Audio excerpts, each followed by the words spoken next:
Japie, jy het groot geword op 'n dorpie in Namibië waar daar net 10 huise was, Uphuva. Tog het jy op 'n baie jong ouderdom al begin belangstel in die sterre en dit wat hier buite aangaan. Vertel my van daai eerste ervarings met dit. Ja, kyk, ons moes nou daar in die noordwestelike deel van Namibië groot geword met op daai stadium het hulle die Kokoland genoem. In ons vakansies het ons baie gekamp buitekant. So in die aande na die vuur nou uitgebrand, dan lê ons nou daar in die bed en dan is er 'n klein lightie nou maar is, dan vra ek nou vir my pa, nou, wat is daai ster se naam? En bietjie moeiliker vra, so hoekom is daai een so blou en daai een is so geel? Een aand toe sien ek een van die sterre beweeg. Toe vra ek vir my pa, nou hoekom beweeg daai ster? Toe verduidelik hy nou vir my van satelliete. Jy weet, dis toe nog nie baie jare nadat die Sputnik en so aan gelanseer is nie. So dit was maar van klein tyd af wat ek so in die sterre belang gestel het. En ek onthou baie goed toe ek nog klein was, het ek een aand daar gelê en gewonder of daar nou, dalk by een van daai sterre, daar lê daar nou 'n ligtetjie so en kyk na die sterre en wonder of daar nou nog iemand anders is ook wat nou so lê en kyk. Voor ons kom by jou werkloopbaan, as jy terugkyk oor jou skoolloopbaan, jou universiteitsloopbaan, wie en wat sou jy sê die grootste rol gespeel in daai vormingsjare? Jong, ek was baie gelukkig. Ek het baie mense gehad wat op een of ander stadium vir my bygedra het. My ma ongetwyfeld. Sy het vir my van ek klein was, het sy vir my aangemoedig toe om hierdie NASA ding wat ek gehad het om nou in die ruimte te gaan werk. Om die waarheid te sê, na die eerste man op die maan gestap het sy vir my 'n foto bestel van Amerika af wat geteken is deur Neil Armstrong en Buzz Aldrin en Collins wat in die Apollo 11 sending daar was. En terloops baie jare nou ken ek vir Buzz Aldrin en dit was nou interessant om vir hom die storie te vertel. So my ma het 'n baie groot invloed gehad. Die tweede mens wat ek sou sê het 'n baie groot invloed gehad het, was my skoonpa. Kyk, hy is ongelukkig oorlede lank voor ek en Kalfie getroud is, maar ek was in matriek toe ek nou aansoek doen vir beurse om hier te kom studeer in Stellenbosch. Toe het hy vir my een naweek toe by hulle op die plaas was, het hy vir my gesê, hy sal, as ek nie 'n beurs kry nie, moet ek nou nie my bekommer nie, want hy sal persoonlik vir my betaal om te studeer. Want 'n ou, soos hy gesê het, 'n ou met jou talent, 'n man kan hom nie onder 'n emmer wegsteek nie. Jy moet Stellenbosch toe gaan en daar gaan studeer. Die enigste voorwaarde was Kalfie mag nooit daarvan geweet het nie. Soos ek sê, ongelukkig gesê toe nou oorlede voor ek kon klaargemaak het. Die derde persoon is interessant, is 'n onderwyser wat ek in die laerskool gehad het. Meneer De Tooy, ek dink sy regte naam was Giel, maar ons het hom Twaksak genoem, want hy het altyd met 'n pyp rondgeloop. In elk geval, hy was my laerskoolonderwyser en hy's toe weg van Uchu waar ons skool gegaan het. En toe ek in matriek nou aansoek doen vir beurse, kry ek een middag daar 'n oproep van hom af van Johannesburg af. Toe sê hy nou vir my, ek moet nou begin aansoek doen vir beurse en hy het nou vir my die volgende raad en ek moet vir die plekke aansoek doen en so aan. En toe ek Johannesburg toe gevlieg het vir die onderhoude vir die beurse, het hy my persoonlik die nag by die lughawe kom haal. Ek het by hulle geslaap, hy het my weer die volgende dag so toe gevat, seker te maak ek is op die regte plek, op die regte tyd en so aan. Jy weet, vir so 'n mens kan jy mos nou nooit genoeg dankie sê nie. Hy het nie nodig gehad om vir my te bel na seker amper 10 jaar later, jy weet, wat ek by hom in die klas was in laerskool nie.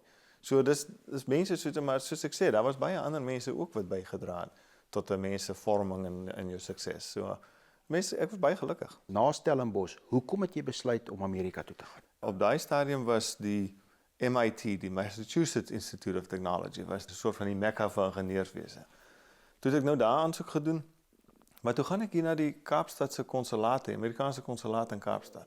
En daar was 'n vrou wat vir my daar gesê het, jong, vertel 'n bietjie vir my van jou agtergrond. Toe sê sy vir my, nee jong, jy moet Kalifornië toe gaan. Jy sal dit nie aan Boston se winters kan uithou nie.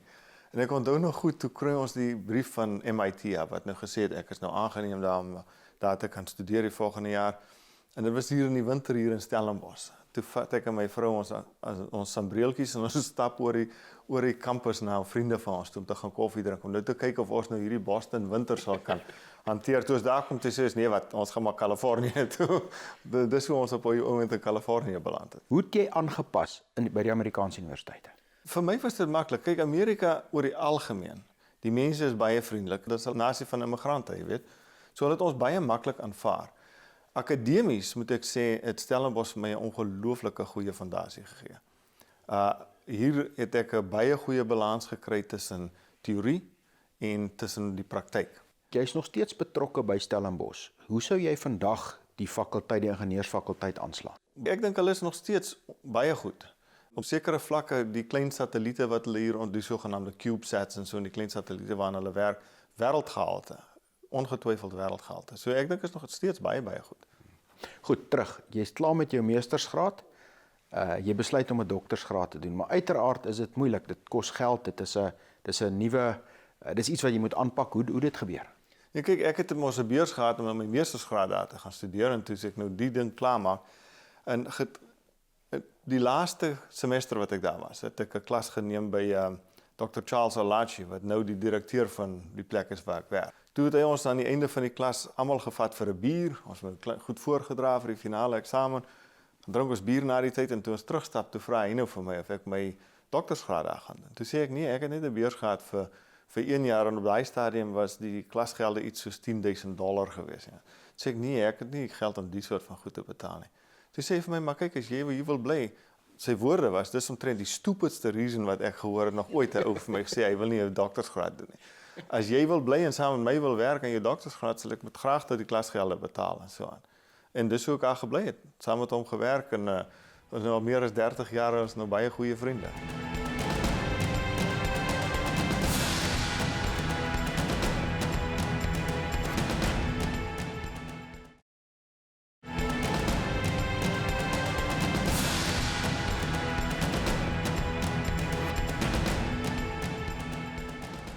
Kom ons kom by NASA.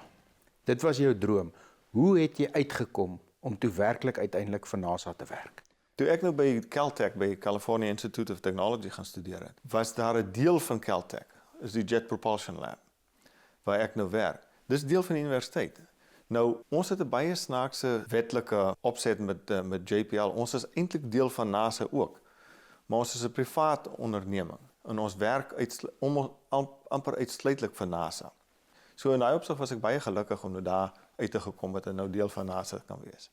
Vertel my vandag, wat is jou funksie en waaruit bestaan jou taak?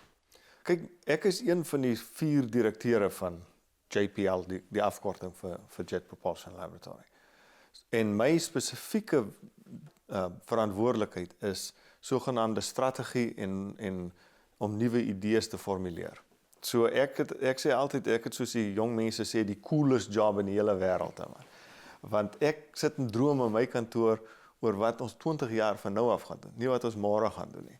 So ons werk aan allerhande interessante tegnologieë en so aan, wat jy eers baie jare van nou af werklikheid sal maak. Maar om vir 'n voorbeeld te gee, ons weet op Mars, daar is vandag in die somer plekke waar dit klam is op die oppervlakte. So daar's water vandag, daar's ys naby genoeg aan die oppervlakte dat dit kan smelt in die somer. En ons weet ook van foto's wat ons van die ruimte af geneem het, dat daar dit lyk soos grotte, sinkgate meer in Afrikaans. Maar wat ons vermoed is, dis ondergrondse lava tunnels wat dan dele van inval. So daar's grotte daar. Nou kan jy vir jou indink, as daar water naby is, dan sal heel waarskynlik klammigheid in hierdie grotte en so aan. En daar kan dalk lewe ontstaan het. Maar nou gaan 'n ou nou daar met 'n kar inry. Jy kan dit mos nou nie doen nie. So nou werk die ouens aan wat ons noem geckos, soos die geitjies. Hulle is klein rowertjies wat loop, hulle ry nie, hulle loop met voetjies wat vassuig. So nou as jy daar by die manne in die laboratorium kom, dan sit die goedjies hier teen die plafon en loop hulle teen die plafon rond, want hulle moet mos nou in daai grotte kan inkruip en teen die sal ek maar sê teen die plafon van die grot kan rondkruip en sien of daar enige iets aan die gang is. So dis die soort van goed is interessant. Elke dag as ek werk toe gaan, is daar iets nuuts wat ek kan doen. Daar is nagenoeg 1000 van die wêreld se slimste mense wat aan jou rapporteer. Dis wetenskaplik is die room van die oes van oor die hele wêreld. Hoe bestuur 'n mens so 'n klomp verskriklike intelligente mense in hierdie tipe van uitdagende veld waarmee hulle besig is? Man, die kort antwoord is met groot moeite. Kyk, jy moet 'n balans tref en vir mense, hierdie is baie kreatiewe mense natuurlik. En jy moet vir hulle gemaklik kan laat voel in 'n raamwerk van reëls. Nou, kreatiewe mense hou nie van reëls nie. Ek sê altyd vir die ouens, om daai ouens te bestuur is so bietjie soos as jy hierdie platbak kruiwaans vat en hy's vol paras en jy probeer hom nou oor 'n rugbyveld stoot omdat hulle almal aan die ander kant aankom. Hulle spring uit en gaan te kere en jy moet optel en terugsit. Maar dis baie werk, maar dis ook baie bevredigend as jy sien op die ou en wat hierdie ouens vorendag mee kom, as jy hulle net so bietjie vryheid gee. So dis maar 'n balans tussen daai vryheid en dan moet jy natuurlik ook maar seker maak dat hulle nou nie onnoosel dinge aanvang nie. Kom ons staan stil by Curiosity. Vertel my daarvan. Toe ons in 2004 het ons 2 klein rovertjies op Mars geland, né? En hulle moes gaan uitvind of daar ooit water op Mars was. Nou toe het ons baie vinnig uitgevind die minerale wat in watervorm en so aan is op Mars. Toe kom die vraag nou, okay, nou weet ons daar was water. Kan ons dalk tekens kry wat vir ons kan sê of die omstandighede op Mars ooit so was dat dit lewe kon onderhou het. Nou ja, toe besluit ons nou moet ons maar nou weer soontoe gaan met 'n groter karretjie hierdie keer. Hoe groot is die karretjie? Jong, hy is so groot soos 'n Mini Cooper. Hy weeg 1 ton. So dis 'n groot ding.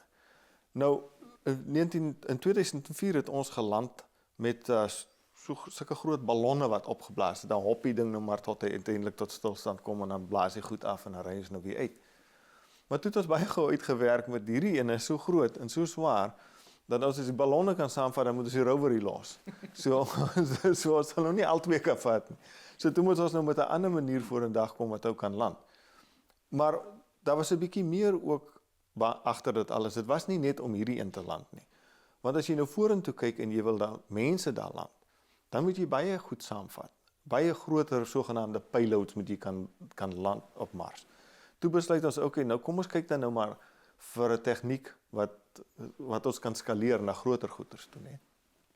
En dit is toe nou hoe hierdie ding nou vorendag gekom het, wat jy nou eers inkom en dan maak jy 'n valskerm oop, maar kyk, ons kom 21.000 km/h in die atmosfeer in. Die spoed wat in jy inkom. Dis die spoed wat ons nou in die atmosfeer binne gaan. En dan moet ons binne 7 minute moet ons nou land. Saggies hopelik op die oppervlakte van Mars. So die atmosfeer is te dun om ons genoeg te stadiger te laat gaan. Laat ons kan saggies land. Hy is net dik genoeg dat hy jou kan uitbrand as jy nie mooi versigtig is nie, maar hy is te dun om ons stadig genoeg te kry. So toe het ons nou die groot valskerm ontwikkel wat jy dan kan oopmaak. So ons het hom teen so 1000 myle/uur, so 1600 km/h het ons die valskerm oopgemaak. En dan hy maak ons toe nou stadig tot so ongeveer 300 km/h. Maar dan kan hy ook nie meer verder help nie. Toe kom my manne nou vorendag met die ding om nou dan met vuurpyltjies daar uit te vlieg. En dan gaan ons nou met die vuurpyle tot naby die oppervlakte gaan. Maar nou kan jy nie met vuurpyle land nie, maar jy sal te veel stof en allerhande goeders maak en so aan. So toe het ons nou gaan stil hang, sal ek maar sê, soos 'n helikopter bo kan die grond. So 10 meter bo kan die grond. En toe met kabels die karretjie laat sak. Nou dit is nou al hierdie tegnieke kan 'n ou nou natuurlik skaleer. Ons kan groter vuurpyle gebruik en langer kabels en so aan. So dit is net om daar te land was al reeds 'n groot deel van wat die sukses wat ons probeer behaal het, is om hierdie nuwe landingstegniek te probeer demonstreer ook. We should have parachute deploy around Mach 1.7. The parachute is deployed. We are decelerating. T-chill has separated. We're found the ground. We're down to 90 meters per second at an altitude of 6.5 kilometers descending. Standing by for backshell separation.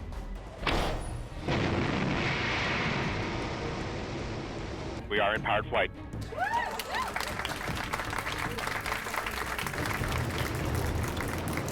We're at an altitude of 1 kilometer descending. Standing by for Skycrane. Skycrane has started.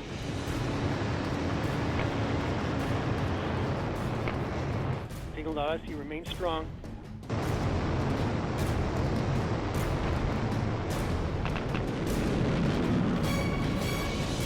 Touchdown confirmed. We're safe on Mars.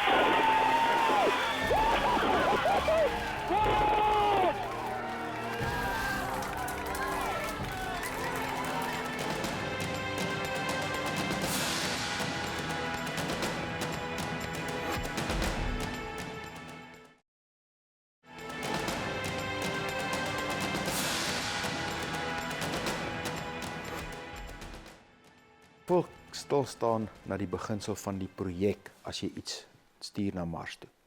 Dis 2,5 miljard dollar, 25 miljard rand.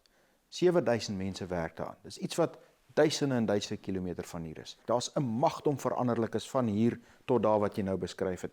Hoe bestuur 'n ou so ding as 'n projek? Ek sou sê die rede waaroor ons met hierdie goed kan suksesvol wees, is ons het 'n kultuur geskep waar enige ingenieur wat aan daai ding werk, maak nie saak of jy die projekbestuurder is en of jy maar net 'n tegnikus is wat goed gesoldeer het nie. As jy dink iets is nie reg nie, dan is dit jou verantwoordelikheid om dit te sê. Jy bly nie maar stil omdat die baas dalk nie daarvan gehou is as jy dit sê nie. Want soos jy sê, dis 2,5 miljard dollar. Dis 'n groot klomp geld. En jy weet, dit is belastinggeld. Mense betaal daai geld in die belasting en jy moet die verantwoordelikheid aanvaar dat jy 'n groot klomp geld vir die mense spandeer. En jy moet alles doen om suksesvol te wees. Nou, die filosofie wat ons volg is sogenaamd test as you fly en fly as you test. Ons probeer alles toets onder die omstandighede wat ons sal gebruik. Dit is natuurlik nou nie altyd moontlik nie. Ons kan nou nie 'n atmosfeer skep soos op Mars nie. Maar jy probeer soveel as moontlik goed toets presies soos wat jy gaan gebruik. En dan die ander belangrike deel is, as jy dit getoets het en jy dit gelanseer, dan gebruik jy dit soos wat jy dit getoets het. Jy probeer nie nou cute raak en nou vlieg hierdie ding 'n bietjie anderster as wat ons hom getoets het hier op die aarde nie. So daai dissipline wat ons ingebou het van die begin af en die feit dat enige mens wat dink iets is verkeerd kan sê, ek dink ons moet nog so bietjie hier verder kyk. Dit is, ek dink, die groot resep wat ons het vir sukses. As daar iets is wat jy graag sou wou regkry, wat jy wou gaan kyk, wat sal dit wees? Ek sê altyd vir mense, ek sal graag Mars toe gaan. Want dit vir my lyk net 'n Namibwoestyn. Ek dink sal baie veilig daar voel en tuis daar voel. Maar om die waarheid te sê, my groot doel, as ek sou kon sê, is ek is van kleins af, het ek vir jou gesê, ek het altyd gewonder of daar ook 'n ander planeet daar buite is waar mense dalk of enige leefvorm dalk buite kan wees. So dis my groot doel, om te kyk of ons so 'n planeet kan opspoor. Persoonlik, dink jy daar is so 'n planeet? Die kort antwoord is ja, ek dink daar is so 'n planeet. Die rede waarom ek dit sê is, ons het 'n sending opgestuur in 2009, sogenaamde Kepler-teleskoop. En Kepler kyk spesifiek vir ander planete. Nou, ons kyk net na 150.000 sterre. En daar's baie meer sterre as dit, net in ons Melkwegstelsel. Maar 150.000 sterre het ons al reeds ongeveer 500 van hulle, het ons al reeds planete omgekry, amper 3000 planete. En as jy nou die statistieke in ag neem op hoe ons hierdie spesifieke meting maak, dan is die skatting dat daar so ongeveer 50 miljard planete net in die Melkwegstelsel is, né? En van hulle ongeveer 500 miljoen is in die regte afstand van hulle sterre af dat daar wel water kan bestaan. So die kanse dat daar nog so 'n planeet daar buitekant is, dink ek is baie goed. Ons moet hom net kry. Ek wil graag die gesprek vat na, baie keer word gesien dat wetenskaplikes glo nie eintlik daar's 'n godheid nie. Wat is jou opinie? Kyk, my persoonlike opinie is, vir my is daar geen teenstrydigheid tussen godsdiens en die wetenskap nie. Ek was baie na aan my skoonma, en sy was 'n baie gelowige mens. En ons het baie ure oor hierdie dinge gesels. En soos ek sê, vir my is daar geen teenstrydigheid nie. Die heelal het begin. Daar was 'n stadium waar dit te warm was dat hy eers lig kon ontsnap het. Na 300.000 jaar het dit genoeg afgekoel. Dis die sogenaamde Dark Ages, die eerste 300.000 jaar. Daarna het lig ontstaan. So vir my is daar geen teenstrydigheid nie. Ek verstaan eintlik nie die debat tussen die mense wat wil sê jy moet wetenskap, kan jy nie godsdienst sien en godsdienst kan jy nie wetenskap aanvaar. Dit maak nie vir my sin. As jy moet advies gee aan 'n jong mens wat wetenskap sy loopbaan wil maak, sy of haar loopbaan wil maak, wat is jou advies? My advies vir jong mense is oor die algemeen. Geen land kan sonder wetenskap en ingenieurswese vandag op die wêreldmark kompeteer nie. So in die eerste plek, kinders en jong mense wat in die wetenskap en ingenieurswese en so aan wil ingaan, dis nie net dat julle dit moet daaraan dink nie. Die land het dit nodig. Enige land het dit nodig. So vir my, ek stel altyd vir die mense, vir die kinders voor, julle moet hard werk, studeer die wetenskappe en so aan. Ek weet dit is nou nie altyd so maklik soos die ander goed nie, Maar dit is baie bevredigend as 'n loopbaan. En ek hoop jy weet op 'n klein mate kan ek vir kinders veral hier in Suiderlike Afrika as 'n rolmodel wees dat mens kan baie bereik met wetenskap en ingenieurswese. Baie mense besef dit nie natuurlik nie, maar die kameraatjies wat julle in julle selfone ronddra, wat ons almal in ons selfone ronddra. Dit is 'n tegnologie wat ons ontwikkel het en gepatenteer het in die 1980 jare. So mense neem foto's deesdae met dieselfde tegnologie wat ons gebruik het op daardie stadium om die kameras op ons satelliete te gebruik. Iemand wat 'n droom het en dit wil volg, wat is jou advies daar? Kyk, my advies vir mense hier, veral vir die kinders in die platteland, is as jy 'n droom het, moet dit nooit laat gaan. Moet nooit dat iemand vir jou sê dis onmoontlik nie. Ek het ook in 'n klein skooltjie skool gegaan, klein plekkie groot geword. En dink jouself aan iemand wat daar in Coquitlam sit en sê hy wil Houston toe gaan en waar jy met die astronauts en daai goeters deurmekaar is. Dit klink heeltemal verregaande. Maar ek het geglo ek kan dit bereik en ek het hard gewerk om dit te bereik. En ek sal nooit vergeet eendag het ek met Calvi daaroor gepraat toe ons in Amerika was. Nou hoekom is dit dat 'n mens jy weet hierdie goeters kan behaal? En toe onthou ek in die begin nog wat ons daar was, ek eendag so 'n bietjie gekom klaar dat dit 'n bietjie swaar gaan. Toe het sy vir my gesê, man kyk, jy maak 'n fout, jy kan nie met die ander ouens in die klas probeer kompeteer nie. Dit maak nie saak nie. Maak nie saak wat hulle doen nie. Jy moet met jouself kompeteer. Want as jy met jouself kompeteer, as jy met die ander ouens kompeteer, sodra jy die beste ou verbygegaan het, dan dink jy kan nou maar stop. Maar as jy met jouself kompeteer, stop jy nooit, want daar's geen jy weet geen ceiling waar jy teen vashardloop. Hoe beter jy raak, hoe harder moet jy werk om jouself te klop soort van. So ek sê altyd vir studente en vir kinders, moenie probeer net om jou onderwyser of jou ouer of so aan jy weet tevrede te stel nie. Doen die absolute beste wat jy kan. As jy glo jy kan iets bereik, sal niks jou stop om dit te bereik nie.